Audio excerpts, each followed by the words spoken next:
Pasito tum tum, pasito tum tum, pasito tum tum, pasito tum tum. Hello, this is Chef Willy. Welcome to a classic modern reviews. An American Tale, La Misma Luna, or Under the Same Moon. What do they have in common? Immigration.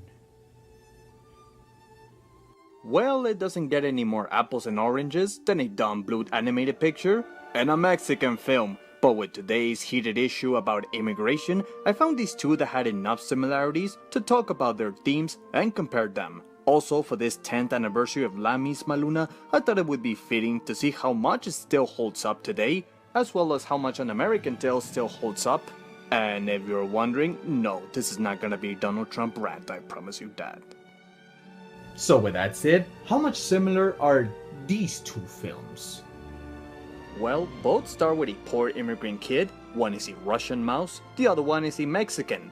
They travel to America so they can find their families, one because he loses them on their way, the other one because he misses his mother, who crossed the US border illegally to support her son all the way from Mexico. They meet some villains in their way and they get into trouble.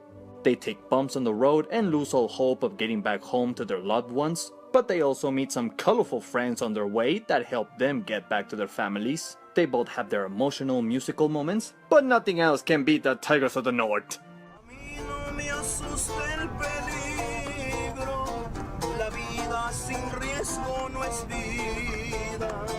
What I'll be doing is taking a quick look at these films individually to see how do they approach immigration in their own way, and then compare the stories in the end, starting off with An American Tale.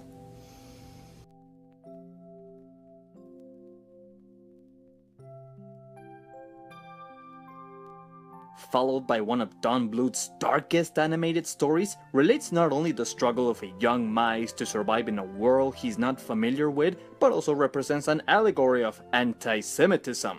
Yeah, did you catch that when you were young that Fievel and his family are Jewish? New babushka, happy Hanukkah. Happy Hanukkah. This is a follow-up to how historically the Russians mistreated the Jews around the time period the film takes place. The opening parallels the anti-Semitism of those days to that of mice and cats, the mice representing the Jews and the cats representing anti-Semitism. They go to America with the hope that there will be no cats, or in other words, anti-Semitism. In America there are no cats. However, the message of the film is viewed on the little mice point of view, how he's made to believe that America is this utopian world free from corruption and discrimination, until reality hits hard when he finds out that not only are there cats in America, but there's plenty of corruption and discrimination, similar to where he came from. There is misery and filth in the rat world and in the human world, contrasted to how naively the other immigrant characters view America early in the film, but it keeps a spark of hope when crossing to another place for freedom. At the same time, breaks down the illusion of the perfect place free from discrimination and delivers a message of how freedom doesn't necessarily come from a place, but it's a daily work to survive the hatred of the world. I don't know if this is what Don Bluth had in mind, but it's surprising how years later it has grown to be much more significant than just a chase of cat and mice. It treats its audience from all ages with respect, letting the younger audience pick up the message about family, and adults pick up the message that sometimes immigrants must endure discrimination for a better future. In America there are no cats. Now let's see what Under the Same Moon or La Misma Luna has to bring into the table.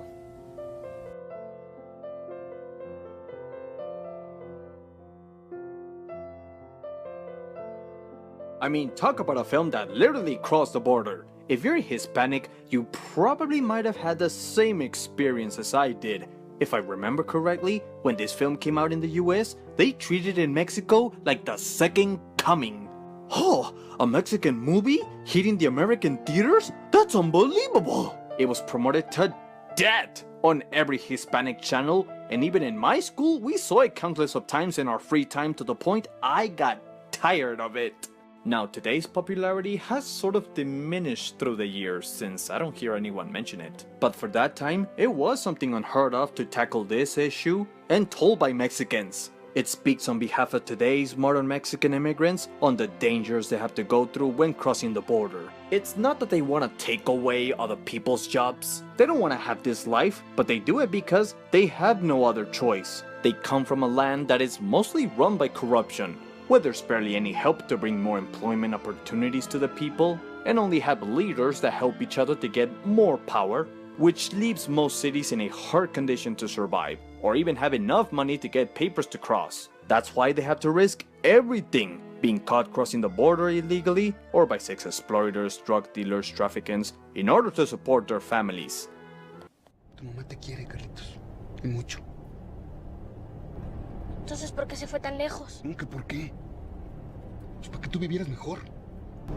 A ver, dime qué tan fáciles han sido para ti estos últimos días.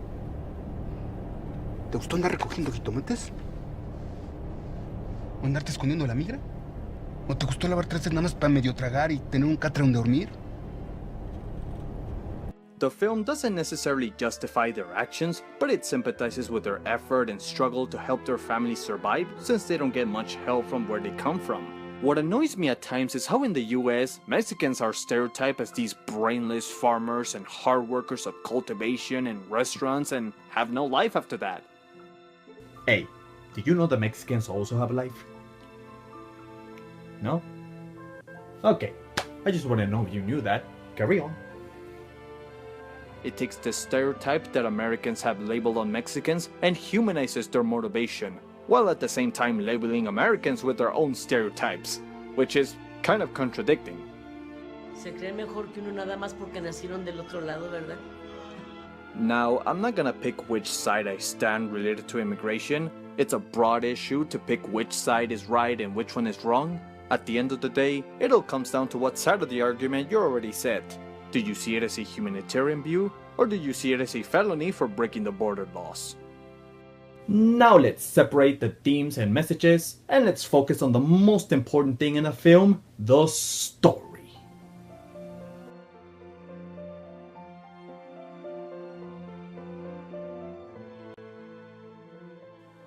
Each of them carries both themes of family and immigration, equally balanced in their own fitting ways. An American Tale is more about family and less about immigration, while La Misma Luna, Under the Same Moon, is more about immigration and less about family. It focuses on bringing awareness to an issue, but then leaves the story halfway done. The problem with this film is the heart of it should be in the interaction between the mother and the kid, and it's completely absent. We never see them physically bond with each other. The only time they share a moment is when they talk on the phone saying how much they miss each other, or when the kid is having a dream of being with his mother, but it still comes out very dull because we have no clue of how they were together. We don't know if she was strict to him, or overprotective, or very nice with him. In American Tale, you see how paternal and loving their relationship is, how his father enjoys being a guide to every curiosity his son has about the world, so when they get separated makes it even more tragic. Here, we're only told how sad it is, and as much as I try to see the tragic side of it, I could never feel any emotional attachment with their bond. I felt more emotionally invested when the kid interacted with the side characters than with his mother, especially with Eugenio Derbez, an illegal immigrant who at first hates the boy, which is kinda funny. But as he views how determined he is to find his mother, ends up sacrificing himself for the kid. Similar how in American Tale the big cat befriends himself with the little mice, therefore sacrificing any credibility he had as a cat. I will say, the side characters in La Misma Luna are better than in American Tale, which a lot of times felt like they were dragging and not going anywhere interesting.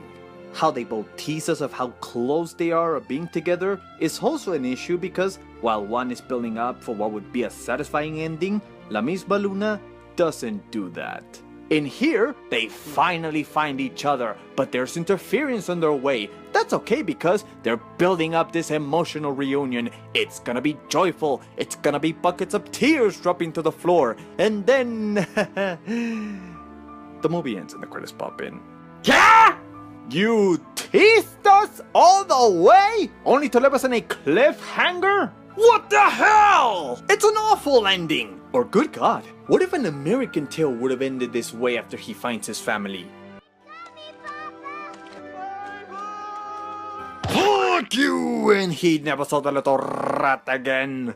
What a letdown of a payoff if that would have been the case. How many kids would have cried out because they never got together? I know this film has a message to get across, but the message should never replace the importance of a good story.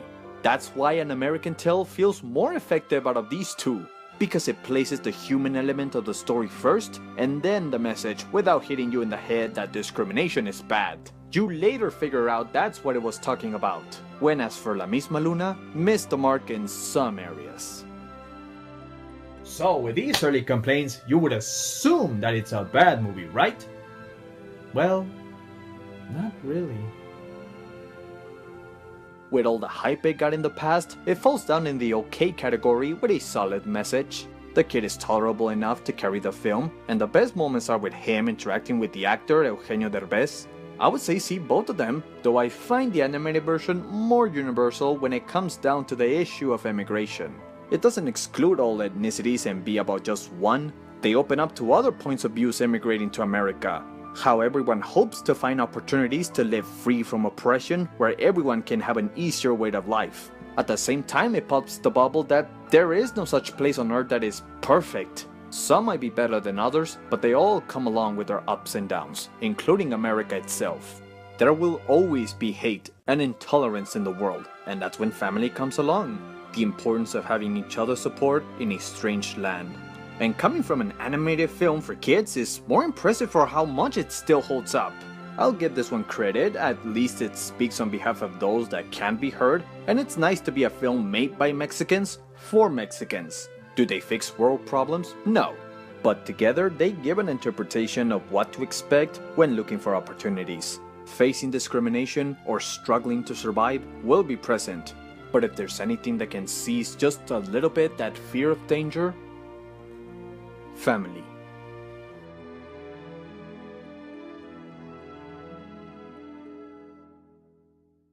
And those were my thoughts on American Tail and Under the Same Moon. Leave your comments down below what you think about these films. If you like this video, leave a like and subscribe to this channel. And for new recommendations, what would be a classic film you would like me to compare with a modern film that have a lot of similarities? Well guys, tune in next time because when I get back, I'll be comparing 2001 Space Odyssey and Interstellar.